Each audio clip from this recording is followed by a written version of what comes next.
My name is Casey Hersch, and I'm a licensed clinical social worker and founder of LightYourSparkle.life. Today, I'm talking with a very special guest, Beata. Being an avid international Latin ballroom dancer myself, I know Beata as an icon in the dance sport industry. But for those of you who are not dancers, I will share a little bit about her impressive career. Beata started dancing at age 6 and quickly became a youth champion. Beata and her South African partner, Michael Wentink, remained undefeated and South African Latin amateur and professional champions for a decade. In 1998, Beata and Michael became the undefeated world Latin champions and were the first South African couple to win this title. Beata is now retired from the competitive scene, but she continues to be recognized as one of the top female dancers in the dance sport industry. She coaches, lectures, and choreographs around the world. While her dancing career is unprecedented, there's another aspect of Beata's life that we're going to talk about today. In 2016, she was diagnosed with stage 4 ovarian cancer. Her health journey inspires me, and the strength she derives from one of her passions, dance, continues to reinforce for me the importance of integrative healing. Hello, Beata. Thank you for being here today. Hello, thank you for having me. So, we've talked a little bit in the past about your health journey, and why don't we just dive right in and have you start sharing a little bit about what happened for you in 2016? Absolutely, of course. Actually, it was at the end of the 2015, but it's basically was not the end of November. I felt now fine and nothing was wrong with me. I was, strong, going to gym and working, and we were actually trying to get pregnant. We were active in that field, and I was going through all the doctors. Everything was fine, and then suddenly I started feeling something in my stomach, but nothing particular, just something uncomfortable. Again, went to the doctors. They said, "You look strong, good. We're not gonna give you any tests. Just maybe stay away from dairy for a week," and they gave me some vitamins or something. And then during that week, I started getting a belly, which I knew that something is wrong because I was feeling completely fine. And then suddenly I was looking like I was pregnant, and I knew that I wasn't pregnant. And of course, when I came back, that was actually during competition. I was judging, I remember, competition, and it was even hard for me to cover my outfits because, of course, the dance world right away, if they see a belly, they think that they're going to start saying that you're pregnant. And I knew that was not the truth. So when I came back after the competition, I went to the doctors and did all the tests, and that's when they told me that the road ahead of me will be long and forever. Yes. It's true. I think once you start on a health journey, we often think that it's going to be over really fast, but it's sort of a lifelong process of trying to figure things out. So Absolutely. It was at that time that were you diagnosed with having ovarian cancer? Actually, it was quite funny how it all happened because my uncle is in the medical field, and he's not an oncologist or anything like that, but he's still to this day I call him my main doctor, even though I have obviously my oncologist and everything. But I went to his office and I said to him that something is wrong when you look at my stomach. And at his clinic, that's where they did all the tests. So he was the one that actually told me. He never said the words that you have cancer. He just came to me and he said, it's something not good. He said it's gonna, your life is gonna change from this day forever, but there's ways, there's treatment, and we're gonna get through this. So I was actually the one to ask him, so is this cancer? And he said yes. So that was the start of it. He never told me exactly because, he just said that that's it. And then, of course, after that, right away, we were thinking what to do, where to go, which doctors to go to. So I was very lucky to be accepted into one of the best cancer hospitals in New York City, Sloan Kettering, literally within a week. And of course, once they did all the tests again, that's when they told me that it's stage 4. I really, when I'm hearing you say that your uncle was really guarded with how he talked about the information that he was getting about your body, that like I feel like a lot of emotion around that, because when people are in a medical system, there's a lot of fear when they hear these labels, and we put a lot of Hmm. energy into the names of our conditions. And I have Crohn's disease, and I'm really careful while I use that as a way to help people understand, like maybe get a sense of what's going on, and they have a map when they hear a label. I Right, think it's really beautiful that your uncle was so considerate of how this label, this C word, can really right. influence the way you feel. And do you think that that's true, that that was helpful to not have? Absolutely. Absolutely. Definitely. I think if he said it, that word right away, I think it was scary both ways, but I think definitely the way he did it was easier. It was every time I was the one to step, like the first call I made was my husband. And when I said that word, when I used to say it every time, that's when it really hit me. But definitely him doing it this way was really much, much better. Yeah, because I think in all of these medical conditions, there's an energy and a sense and a lot of, I think it's like they're stacked with a bunch of thoughts and feelings and perceptions. And so just by saying a word and having a label, it changes the way that we see ourselves. So Absolutely. I, when you and I spoke in the past, you mentioned how what was really shocking was that, you know, you represented sort of the quintessential healthy woman, because you exercised, you obviously were exceptionally fit, you had a good diet because of the dancing.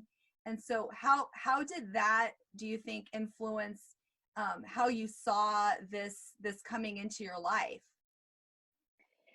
I, you know, I was definitely shocked. Like, because I have no history in my family. So, if you know that there was been that before, that you would be wary of that.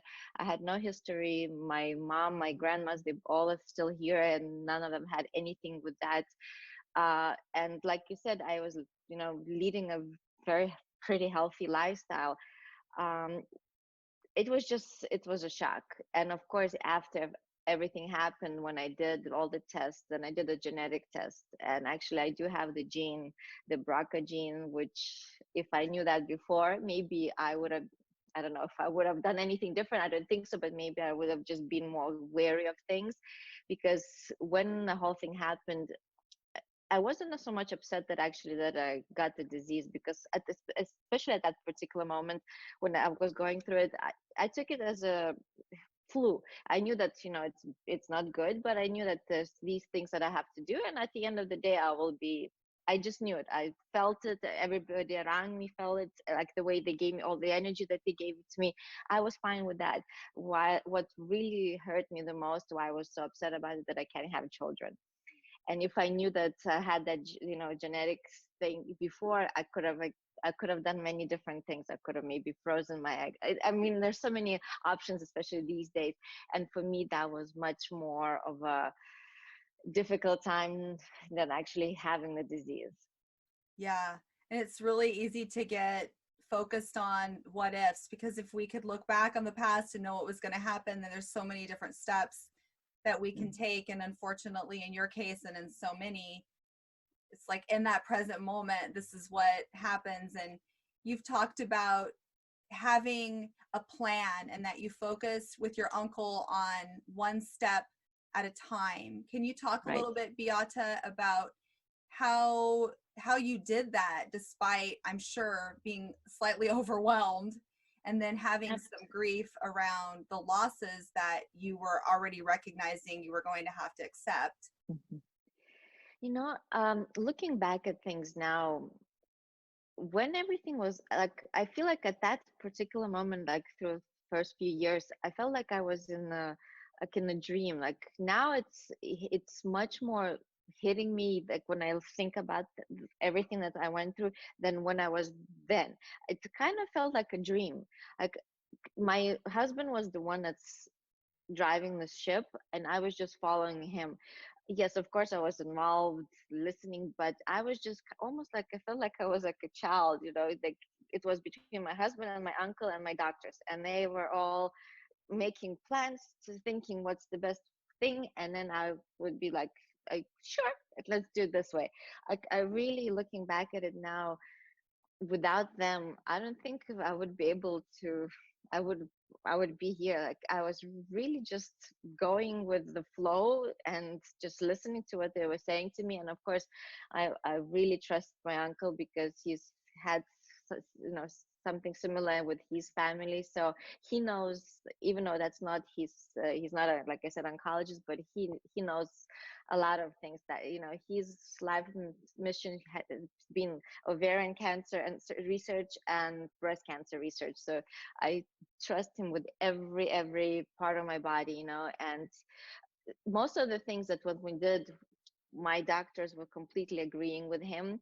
The first thing, when first I was diagnosed, because we knew it was stage 4, the first thing, there was a debate what to do first. Do I do chemo first to try to shrink the tumors, even though we did not know exactly everything. We knew that there was spread, but we did not know extent of it, or to do the surgery first, because the hospital that I was at, they known for the surgery where they can, it's called optimal debulking, that they can take most of your organs out and you can still live a very good life. So we're going back and forth, and my uncle said he thinks that I should do chemo first. And that's the only thing that we did not go with him. We decided to do surgery first, because at that particular moment, I just wanted it all out of me, and then do this the chemo. And I remember my surgery was beginning of December, because I remember wanting to do as soon as possible before Christmas, before everything, everybody goes on holidays. And they basically opened me. They saw how bad it was, and they just closed me right away. They just took biopsy and they did not do anything. So in a way, if we could listen to my uncle, we actually did not need that surgery. I could have done chemo right, because after I started chemo, everything started shrinking right away. So that was the only thing that we kind of, our guts told, we thought to do this, and that's the only thing that we did not go with with his way. But otherwise, everything, it was always, we all agreed that that's the way, that's the plan, and just follow the plan. Yeah, I feel like you had like laser focus. I remember when we first spoke, that was something that really stood out to me, is that you had this focus on going through these steps and reaching a certain goal. And you mentioned that that's sort of the way you're wired, because you're a professional dancer and you're results focused. Right. Right. There's a structure. Yes. Yes. Yes. And your uncle, a lot of people, when they're dealing with medical issues, they're going to all kinds of different physicians. And I talk a lot about how important it is to feel empowered over your own health. And you just talked about like that gut instinct, like despite what's being recommended, Mm-hmm. there still has to be a part of us that knows that we can still make decisions. Right. And so you did have that option to do one direction, but your gut told you to go another. And Mm-hmm. maybe now looking back, it's different in what you might have done. But it's still, I feel like it's such an important part of healing, is to always be able to honor your gut and to not lose focus of what that feels like, no matter what Yes. the outcome is. Absolutely. And this relationship you had with your uncle, like just that trust, like when you said you just pretty much immersed yourself into this cocoon of trust, of people around you that you knew what was going to be happening. They were Yes. experts, and you already had that pre-existing relationship. And I wish for everyone that's going through health crises that they can find people on their team that they can really, really trust. That's so important. It's really important. That's what we're going through all of this. We were actually talking between all of us. I don't know how people do that, have no, because being in dance community, of course, we know a lot of people, and there's a lot of people, doctors that maybe we don't know them personally, but we know somebody that knows somebody. So of course, once you get the news comes out that you're dealing with this kind of thing, a lot of people try to to reach out to you, and help as much as they can. But I just don't know how people do that. They have no way of like I really don't know how you go through it without being able to get into good hospitals, with maybe even without having a good insurance. It's just, it's so many scary things when you think that way. I was just very lucky that, our community is so big, and everyone is in. It doesn't matter good or bad. We kind of all get to, when you're in a bad situation, people really want to help. Yeah, Definitely. I know, because I haven't spent my life in the dance community, and I got into the dance community when I was in my graduate program studying social Mm-hmm. work. And Mm-hmm. my peers who observed me getting into the dance community and how much it changed me would constantly reflect on what's so unique about this dance community. And we've written papers about it, and we've given presentations about it through school and everything. And it really is a special type of community. And I think that what you're talking about is that feeling of being supported, even when you don't know the people. There's this extension, this expansive network of people that, even though you don't know them, you've maybe never seen them, they will actually reach out and they can provide So a true. network of support for you. So true. Very true. So how does that affect hope, Beata? How would you say, like, knowing that influenced hope for you?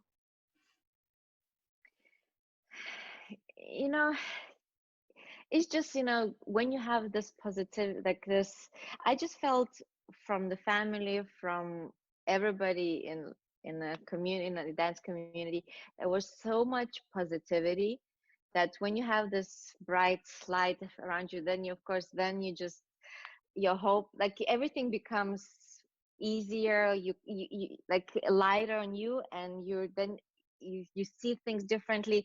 And definitely, of course, we all hope for the best, especially when such a bad times, when what happens when you get that news, especially even now what's happening in the world. We all, again, we hope for the best and for recovery as soon as possible. But definitely, I think the positivity, the bright energy that I got from everybody and still keep getting, I think that's really helps. So where are you at now? Like, what's going on with your body at this time? Well, like my uncle said, it's going to be the life-changing thing. And even though I was cancer-free after the 2 years of the first year, when, the whole thing happened, I did have few it's nothing major. But the good thing is, because I still go basically every month for blood check, check my blood, and I do CAT scans every 6 months. So if there is any change, we can check, we can do something about it right away. And of course, the medical scene's changing so much. Every month there's new things. So I'm cancer free, but I'm constantly watching things, because there are changes here and there. It's just very minor changes, but as long as we can, like find, see them right away, then we change our plan. Because I am on medication, and once if things change, I will might need to go to different medication. So it's like ongoing thing. Feeling wise, I feel fine. I feel completely normal, but I learned before, feeling and what's on the inside actually two different things. I felt almost, 2 weeks before I got diagnosed with stage 4, I felt fine too. And then, of course, in 2 weeks, it was a quick turnaround. So I did learn that, even though you feel strong and everything is fine, sometimes on the inside things are slightly different, especially when they're so small. If there's something small on the inside that's changing, it's only the test that can show us that. So I'm good. I'm optimistic. I always try to stay positive and just look for the future. Yeah, I mean, I feel like that's really the hard part to hold on to for most of us who deal with these kinds of conditions, because it's hard to not get just engulfed in the fear. And especially when it's something kind of like an invisible illness where people can't see it, you feel a certain way, you're used to feeling a certain way, and not until you notice this actual physical change in your body were you able to Right. say, oh, something's not right. Mm-hmm. Definitely. And I think now I'm sometimes, I guess, especially before every test, when I go, like before every CAT scan, which is at the moment every 6 months, uh, my husband keeps laughing at me, like, you have to stop doing that.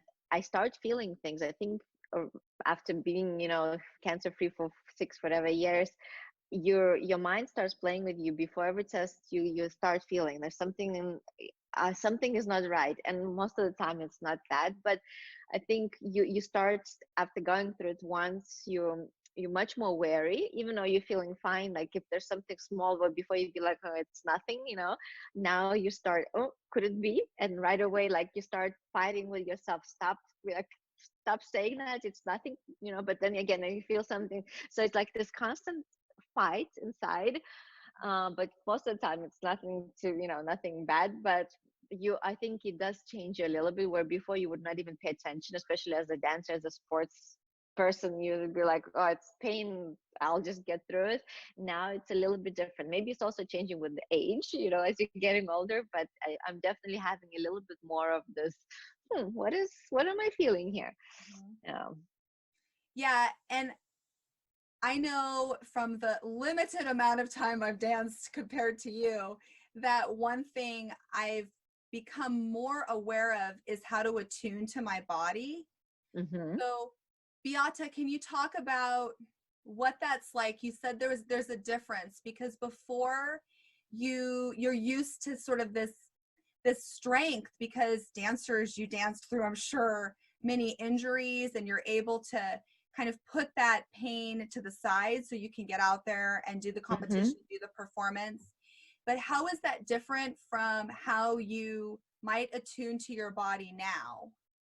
Absolutely. Before, you would push yourself to the limit. You could be fatigued, tired. You always knew that there's a goal, because as dancers, especially before, because most of my dance career with Michael, we lived in London, so we used to live through from four major competitions. It used to be British Open, Blackpool, I'm sure you've heard of it, UK, International, and the World. So those would be like four majors, and you live from one to the other, and you would push yourself to the limit. There's nothing else. Doesn't matter how tired you are, if you're hurting, if you pulled the muscle, you knew that you have competition coming up in 2 months. You have to keep going, and you have to work for that. After going through you know an illness, of course that completely changes, because you realize that your physical, your immune system has, like, in order to fight any disease, your immune system has to be strong. And when we dance, sometimes we push ourselves so far that, just because maybe we're so used to it, and we're so muscle trained, and of course we were much younger then, you just keep going. But now you need your rest, you need your sleep. You can still push yourself, but you have to have much more. You have to find the right balance, where before it was just dance, dance, dance, dance, lessons, costumes, everything used to be for dance, and you never used to really take time to, like, take time off, have vacations, or it's just you every day. Unless you're already so sick, you feel like you will take maybe one day, and then you feel guilty that you took that one day off, and then you start to, again, next day is double as hard, because you feel like, I just missed a day. Where now it's definitely, make sure you eat properly, exercise, of course, that's always a part. But then when you have to feel, when your body's not feeling, when you feel like you're not really feeling 100%, stay home, rest. So the balance of all of those things now has changed, for sure. Do you think would you consider that a positive outcome? Like this isn't a loaded question. Like I'm really curious. For Do you sure. feel like that's a positive outcome? Absolutely. Absolutely. I think if we had this mentality then, I think we actually would have been even better dancers, because you have to have that balance. And we didn't do that. I think this is definitely a positive thing, for Mhm. sure. So actually maybe having the balance where you could give yourself more permission to rest, even when you were at the peak of your competitive professional career, that actually might have been helpful. Absolutely. Absolutely. I'm so sure about that. I think it's just because we were so young, especially me. When I started dancing with Michael, I was 17. So I, I finished my career before I was 30. So I was, still very young. So of course your youth just takes you through it. But a lot of dancers still dance till late, 30s, even into 40s. And of course, body at that time already changing. The whole everything is changing. So I think if we had this balance there, then I think it would have been definitely much more beneficial. I mean, I'm not complaining. We had we still made, did very well, and we still managed, even though we pushed ourselves so hard, we still managed to get through it. But I think it would have been maybe a little bit more enjoyable at times if we actually did have that balance. Yeah. Yeah, I know, like, the way that I am naturally is I'm someone that just pushes really hard, and I come from a history of a lot of trauma in my childhood. And so I really didn't have any connection to my body. I mean, I guess people would say that's impossible, but I couldn't feel my body much of the time. And so there would be instances where I would overexercise and I would push myself just Mm-hmm. to the limits and not recognize that I had an injury. That's how Right. disconnected I was Mm-hmm. from my physical body, and trauma and life experiences can make that the way that we respond to our environment.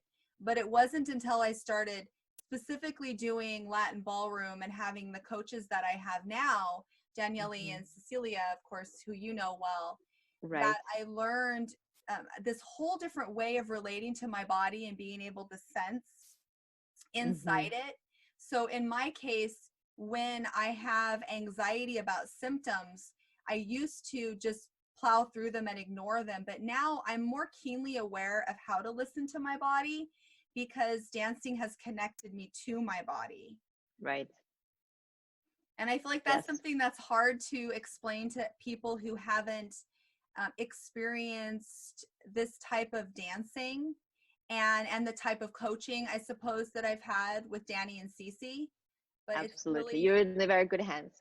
yeah. So I just can't help but think that part of your resiliency in coming through this is really deeply connected to your dancing. Is that true? Do you agree with that? Absolutely. Absolutely. Yes. Even my doctor said to me that it was almost unheard how fast I recovered from my first surgery, because the reason they closed me up right away, they wanted me to heal as quick as possible so we can start chemo, because it was pretty bad. And I think within a week, I mean, I had, my cut was the whole stomach from, all the way through. So I had, I think, 50 something staples, and within a week I was already having chemo. And they said that usually we don't have people that would heal so fast that we can actually start chemo right away. And of course my age didn't, I was still in my late 30s, so that's also a big factor. But also because I am a dancer, that my body, my muscles, like it's just, it's different how you heal, for sure. Yeah. And even after the surgery, I remember all the doctors, because they do want you to stand up as soon as possible. That's like one of the keys. After any surgery, they want you to start moving. And I remember, again, after my surgery, the first day I was walking, because we had this huge hallway, like there's a huge circle, and they said try at least to do one circle, and I would just walk those circles for like up and down, and they would all look at me like, you can see that you're actually, you have a background in, your physical activities, because usually people just do a couple of steps and they go back to bed. So definitely it did help a lot. Hmm. Yeah, your body could repair and your mind could repair, I think, at a faster rate. A lot of times people don't really understand how important it is to have exercise in their lives, because even if it's just basic amounts of exercise, when you go through things that really tax your body, it's able to recover better because it has that stamina that's already built in from having some Mhm. fitness and some exercise history. Absolutely. Absolutely. So, Beata, when we talked before, you mentioned that when you step into the dance studio, there's something Mhm. that is really special that happens to you and for you when you look back on how that helped you in your own healing. Can you talk about that a little bit more? Of course, when because in the first few months when I got diagnosed, when I was going through everything, I did not work actually. Actually, for the first probably half a year, I did not work. I was just staying at home because, of course, when you go through chemo, your immune system is very, goes down. So I did not want to get sick, and it was a winter at that time, so I wanted to stay away from people just in case, not to get any infections. So I was kind of staying away from all of it. But when you do get back on the floor, of course, it's just, especially when you don't have the, like, now I'm retired. If I go to I go because I teach, or if I would dance a little bit myself, just because, let's say, even with Daniela, like when in the lesson we just fool around a little bit as we show, students, it just gives you a great feeling when you have no pressure of getting ready for competition, where you can just feel a little bit that, because of course, once you're a dancer for so many years, all of that feeling is always inside of you. You can never get rid of it. So when you get on the floor and just have a little bit few rumba walks, it does give you good memories. Because even looking back through the years, of course there were a lot of dark times. It's not an easy lifestyle. You're always on the road. You're away from your family, friends, and especially when you get to the top, it's a lot of pressure. So it's not like it's easy lifestyle. But I don't remember any of the bad, like dark things. I only remember the good stuff. So when you do get on the floor, of course, that you get that, you know, happy feeling, just the memories of the good times. So, good memories. So definitely that will never leave you. Yeah. And you said too that going into the dance studio, that's a place where you're surrounded by a lot of positive attitudes and people, music, beautiful people, and it's a place to forget about everything. For sure. Can you tell, just elaborate a little bit more on that? Absolutely. Of course, us as a professionals, for us it's work, and of course after a while you kind of forget that beginning, that first feeling, because when I started dancing I was very young, I was 6. But I see it with my students, because I do teach a lot of pro-am, and ladies, especially ladies, of course there's a lot of them, when they come first to our like to the student, if they never danced before, of course in the beginning everyone is afraid, it's like with something new. But then you see after a while how their lives change forever, and it's almost like a drug. They like, they can never live without it anymore. It's you when you're on the floor, you're surrounded by beautiful people. Yeah, most of the time, your teachers, everyone is looking good, everyone is taking care of themselves, and they come into this fairy tale world, beautiful dresses, especially when you either go to competitions, beautiful hotels, and like, everyone is happy. And there's, of course, there's a competition too going on, but still everyone is having a good time and just getting better. Especially now, pro-am world is getting, like, in comparison to 10 years ago, it's not even the same level. Everyone is working hard and improving. So they get into this, like, almost like a fairy tale world, and they can never leave it. Like, they would do anything and everything because it's good for your body. Everyone becomes much more aware of it. They lose weight without even trying to lose weight, because just dancing does it. It's a great cardio. A lot of people don't like going to gym and do all the cardio stuff. Dancing is a perfect thing for that. And also it's great for the mind, because when you're in the studio, it doesn't matter what was at home. If you're having a hard time at home or at work, when you come in the studio, all of that is completely forgotten until maybe you go back to your car, then you're back in that mindset. But in the studio, you're just learning, you're enjoying, you're completely in a different world. And I think that's very helpful for everybody. Yeah, I know I'm biased because I think dancing is truly the best, but I know that, you know, I can be having really intense flares with the Crohn's disease and have so much pain. And the Mm-hmm. moment I step into the dance studio, and I know there's mind over matter, but I don't believe that that's really what's happening. I feel like Mm-hmm. I step into the studio and I can go through some time dancing and I will not have noticed that I'm having the pain. And in fact, Right. the pain actually completely goes away. And Mm-hmm. there, when you said the one time that we spoke, where it's a place where, and now you just mentioned it being it's like a fairy tale. Mm-hmm. It is a fairy tale, but it's also so real because the people that are there they love what they're doing. So you're in a room with people who are all very excited about what they're doing. The Right. music is, of course, so therapeutic. You get these positive endorphins and happy chemicals, but the connection between the music and the body is very unique that we get with dancing. And then the idea that when we talk about beautiful people, it's and the concept for me that really resonates is that when you get ready to go into a dance studio, you feel so good that you're going, that you really Mm-hmm. care about the way you present yourself on the outside.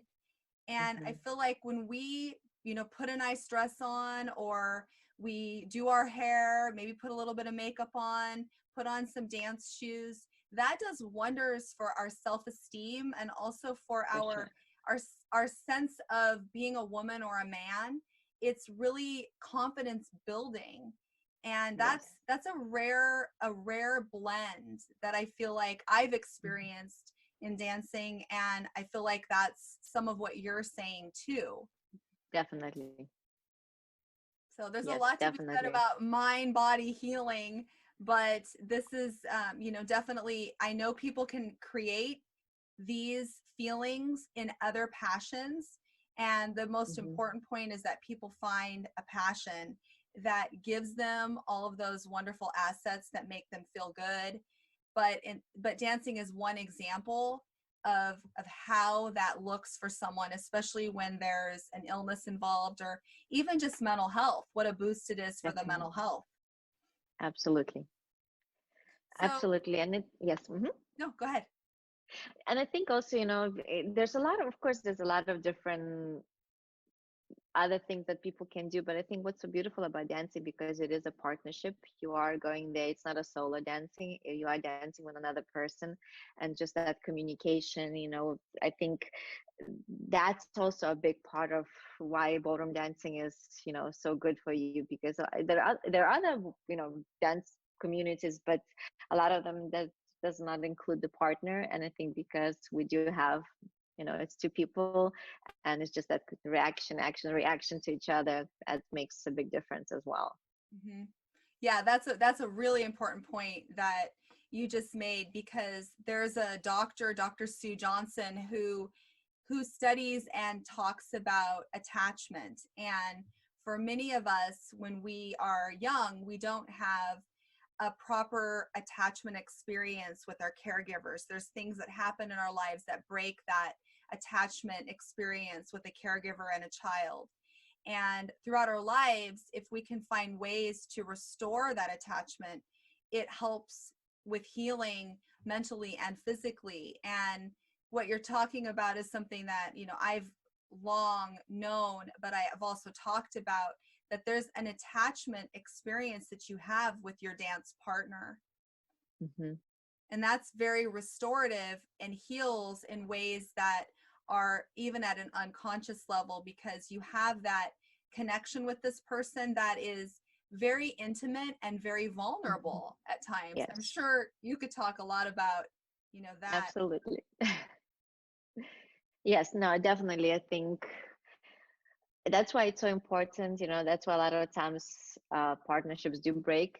Obviously it has to be a right connection, you have to be the right two people, but when you do find that right person, yes, you're unstoppable as a team.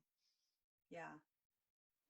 Yeah. So, Beata, what would you have to say? So, for people who are going through what you went through when you got that diagnosis at the end of 2015, and you were just, the feelings that came up for that, and people who are just starting out, just with knowing that they're beginning that road of healing on this lifelong journey as you described it, what do Mm-hmm. you have to say to them? What kinds of things could you recommend at that moment in time? You know, of course, the very important thing is to know the plan, to find the right people that you trust in, and actually to have a clear plan.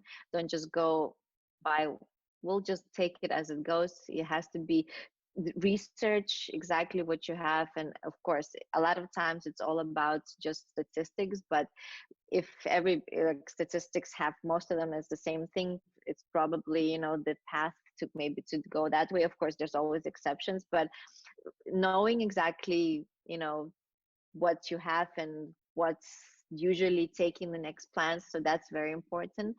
But I think the most, I think at least in my case, the most like it made a big difference, the positivity around me.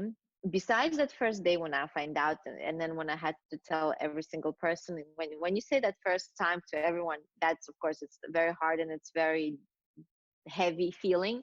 But after the news came out and everybody knew, and then everything was out, and everything, everybody was so positive in front of me.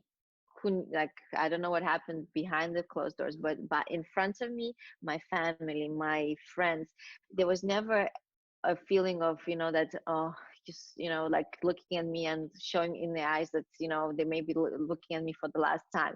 I had just, it was everything just so bright and positive, and I never had the time, like I never felt like I just, that's why I kept on looking to the future and just going through the motions. I never had this, oh, I'm sick. I think that is very important. Just the positive outlook, not just you, everybody around you, because that helps for sure. And like my big eye opener was, maybe you had that question later anyway, but I will say now, when I had to tell everybody, because I was, like I said, in my uncle's office, and it was because I spent there the whole day. So he called all my family members, and one by one after work, they came to meet us. And my dad actually was the first, and I saw him, and my husband came with his parents after, and then my mom was the last one with my brother because they came from the city after work. And my mom, she's a very um, gentle person. Like, she, for her kids, she was always overprotective, like like any small thing where other people maybe be like, it's okay, she would be always over worried. And so I knew that something like that, that's going to be, I don't know how she's going to live with it. So when I was waiting for her to come, I was very afraid to see her reaction, because I knew that, like, as a mom, that must be the worst thing to hear, that your child has this disease. And she shocked me beyond belief, and that just showed me how strong mothers are, the love of she came, everybody, when they came, most of the people were like crying and like sad. She came as this, yes, her eyes were slightly watery, but she came with her energy. Everything was, it's okay, it's okay, it's not good, but we're gonna, there's these, I already spoke to your uncle on the way, there's all these options, one of them will be for you, we will get through this, and that's it. There's no crying. And even to other people, she's like, stop crying, it's gonna be fine. She was so strong. And I know, of course, when she came home, when she was alone without me, I'm sure it was completely the opposite, you know, emotions and everything. But in front of me, not once did I see her cry or being scared or down. She was so strong. And just that just showed me what's mother's love and strength is, because I never saw that, like, Oh, I never knew that that existed like that. She really, really showed me how strong, how strong women are, mothers, and it's just amazing. Like, that was a big, big, like, opening. well, that makes me get tears in my eyes. I know. It's, Beautiful. yeah. I just love, like, I feel like whatever hardship anybody goes through, there's always this sparkle or this piece that we can hold on to that's really beautiful. And those are the moments that you don't often see unless there Hmm. is something that is really difficult. And I just Right. think it's really beautiful that your mom could show up for you like that. And it also, I think, in terms of the bigger picture, that how important it was for you to not have people change the way that they treated you, that you're still Hmm. Beata, this like powerhouse, this beautiful, strong, talented woman, and that people still view you that way, and that you don't become sick, just by the way people treat Hmm. you. Absolutely. Like I said, for the first couple, 6 months, I did not really go out much into the public, especially into our, to see, like, into our dance world. But when I did go out, actually they were all surprised to see me, because I guess when people think of cancer right away, they think, you can't eat at all, you lose weight, and you look like you're gonna break and die any moment. With me, actually, it was different. I was, touch wood, I was never really sick, so my appetite was normal. I was eating normal. I actually even, I think, put more weight while I was going through all of it. So when they saw me in the beginning, like, they were like, "You don't look like you're sick." Obviously, they knew I was, but I did not look like a typical. I don't know if I can say that, but I looked normal. Besides that, I had a wig on. Like, my body did not really change that much so I think that also helped, because I think if they would have seen me, very skinny, and that maybe would have been slightly different. But I looked normal. I had my friends used to come, visit us. We used to have meals. I must say, wine helped. That was it did help. So I would have a glass of wine here and there. So I mean, so I kind of felt like, I tried to live my life as normal as possible, with some obviously changes, but I did not have this completely opposite where I would just be sick for weeks. I did not have that. So I was a very lucky one, that I could go through it like this.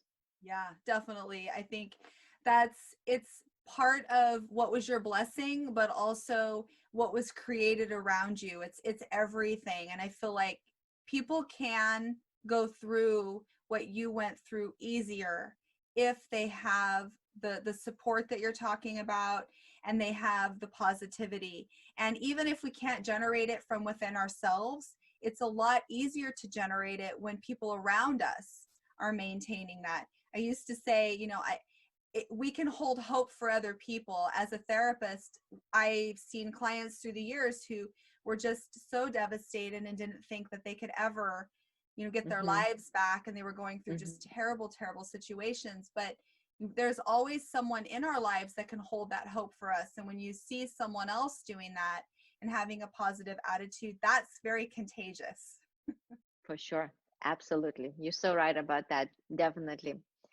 Yes. And I think so. I think that's very important thing, that your family around you, your friends, everybody has to be, they cannot look at you with pity, like, because you can, even though if they try to hide it, you see it right away. People who are, especially as dancers, we're very in tune with our own bodies and situations around us. So we would see it right away. But with me, everybody was so positive, and it was not an act. I could see that they definitely, deep down, of course, we all knew that the situation is not the best. But also what did help, I think, because every time I would go to chemo session, my numbers would get better. So I think that also was a very encouraging situation, because if things keep going worse, maybe then you have a heavier feeling. But with me, it's literally every time I would go, it just would get better, better, better. So of course, that's a very uplifting feeling as well. So here and there I had few setbacks, but just generally everything was more like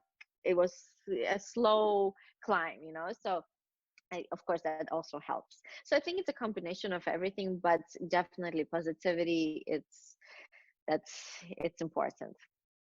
And Beata, did you primarily use conventional medicine, or did you use any alternative and holistic treatment approaches? You know, for me, I only did conventional. I did get a lot of information for holistic. Like I said, a lot of people in our world, dance world, they send me books and they send me information of different places in the world to go.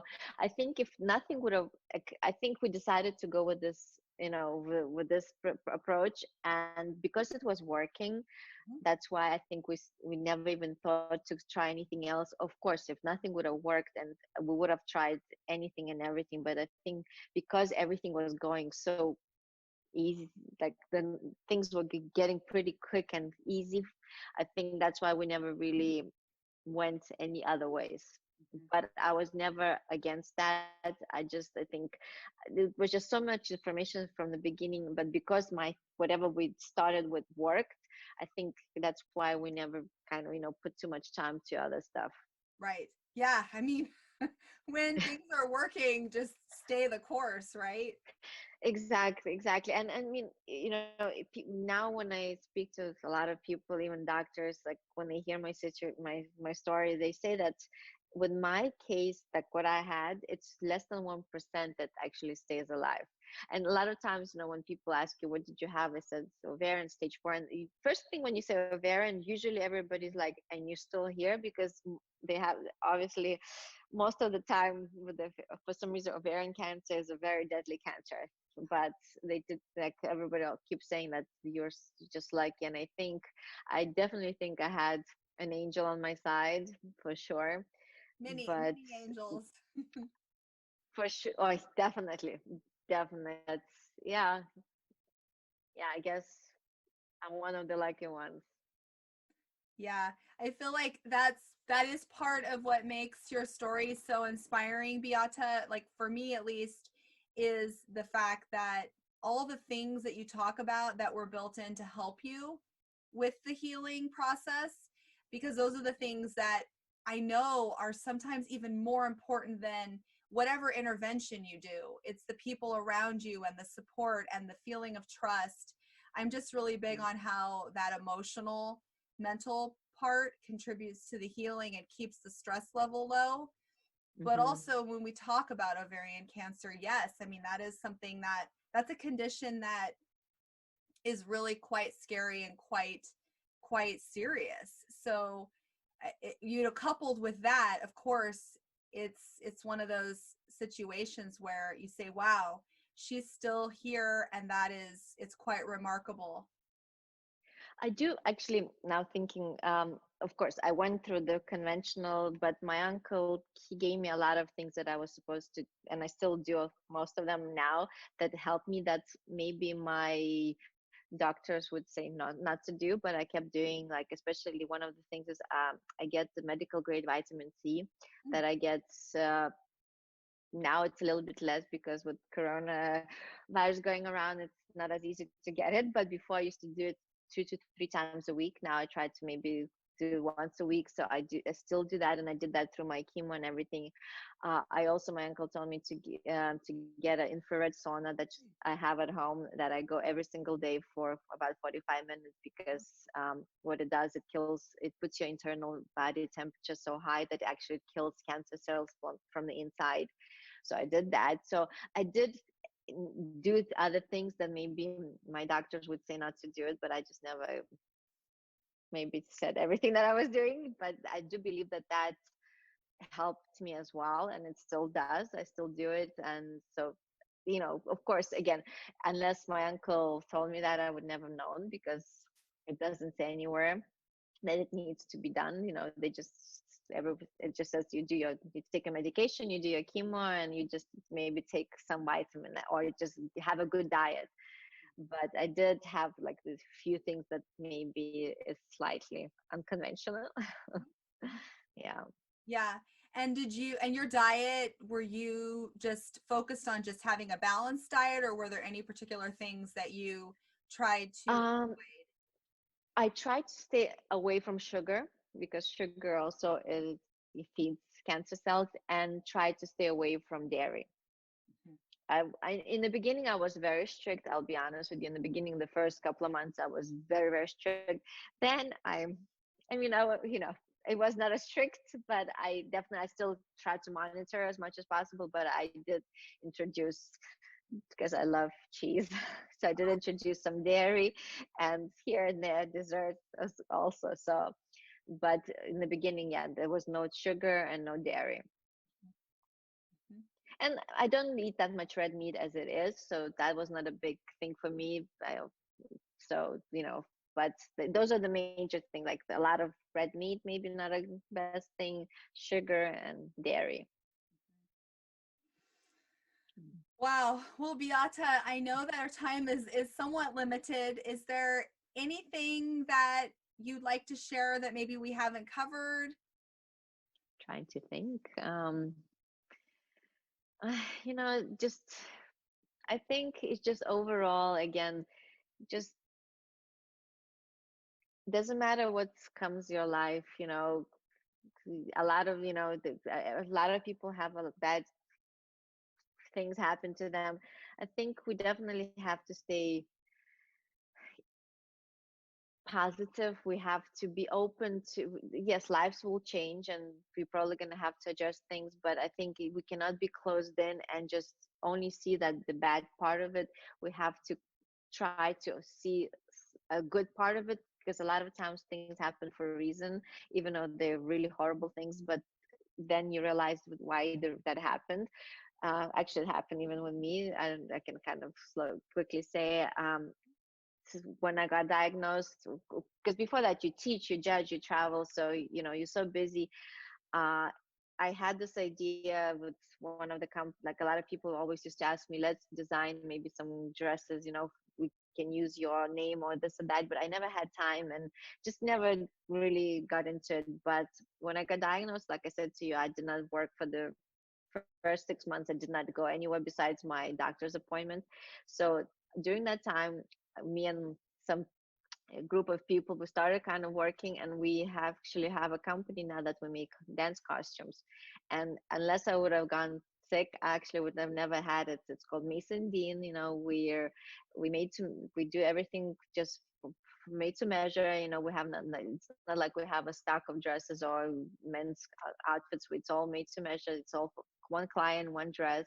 So actually that happened because I got ill, and that's when I used my time to, try to go through, to do this new thing. So, like I said, sometimes things happen for a reason, and we just have to try to find some positivity or some light in it, and see that we will come out of it with, you learn your lesson, or you'll know why that happened. And it's just overall in life, we cannot dwell on the bad things all the time. We have to find some good positivity into it, in it. And I think just going through also through this, it showed me that so many things are really not important, that we use so much energy and so much stress, that actually it's so insignificant. It's sometimes easier said than done, but kind of when you go through something like that, you realize that a lot of times when we made a big deal out of something, or we didn't sleep, or we're so, we just use so much of our energy that it's so unnecessary, and you kind of start seeing like, oh, that's okay, that maybe I will put more energy into that, but this is actually, it's don't even waste your time, or don't waste your health. You do start looking at life differently. You definitely do. You try to enjoy more, where before maybe you think, I will save and save and save for that one day we're gonna do this, or we're gonna take this trip. Now you kind of, yeah, within a reason, but I feel like going there, maybe having a nice dinner, I want to do that, because who knows what tomorrow will bring. None of us know, and if we don't do all of it and we just think one day that will happen, that might not be the case. So I definitely think the way we live, might say we, my husband and I, we try to enjoy life more, because we just never know what's going to happen in a week or in a month. So I think that teaches you as well when you go through something like that to enjoy your life a little more. Yeah. Wow. Absolutely. That is like something, words of wisdom for every single one of us to hear and take in to the depths of our cells and core. I Yeah. yeah, I think that's the only way, because I was one of them before, you just one day, let's work, work, work, let's save let's do this, but one day we'll do that. But now what if that one day will never come and you just missed out on opportunities to do it now? So we try to, within the reason to do it now, a lot of things, because who knows that if that one day will be there. Yeah, it really puts it in perspective. And when we talk about, the things that happen as a result of the stuff that's unpleasant, I had no idea that your incredible line that you design was a result of, having this like sort of this quiet space in your life where it's like, what am I going to do next? I can't go back to what I Hmm. was doing. Things have got to change. And then this phenomenal creative outlet comes available to you, and all your talents get funneled, and your dresses and designs are exquisite. I have seen them. So if anybody hasn't Thank you. checked out Beata's designs, I'll put the website and everything on the link for this video. But that is just such a beautiful Thank you. representation of what can come from these things. It's not just me. I have a group of people that work with me, but I'm in the, obviously it's my name, but I have an amazing team. But it's definitely, it would have never happened if I did not get, you know, ill, because you just never have time. You just keep going. But of course, when you had to slow down and you had all the time on your hands, then you start thinking about the other things. Yeah, and it's an opportunity to discover another part of yourself that's there, but you just, like you say, time, but also these opportunities really allow those other parts of ourselves to just flourish and come to the surface. And Right. it's again the team, the incredible team of people that you have around you in all different parts of your life, including now Mason Dean. And I just think that you said it absolutely perfect, and we'll end on that note, which is that you don't know what life's going to bring, and so every moment that we have in life is really precious. And maybe these tasks, including, I'm saying this to myself, that fill our lives and we think are most important, they're not as important as the quality time with our loved ones, and seeing and witnessing these moments in life that pass by so quickly. And Beata, I just think that you have gifted all of us with your story, and it really touches me that you're sharing it, because I know that it's not easy to speak from the heart sometimes and It's share okay. something that's so personal. But I think that your messages to the dancers who are out there competing, and the young and the older who are out there competing, and the wisdom that you have about what that means to rest and have balance, to all of us who are struggling with day-to-day stress and life-threatening and chronic illness, that we all still have permission to take time for what's most important and what's right in front of us.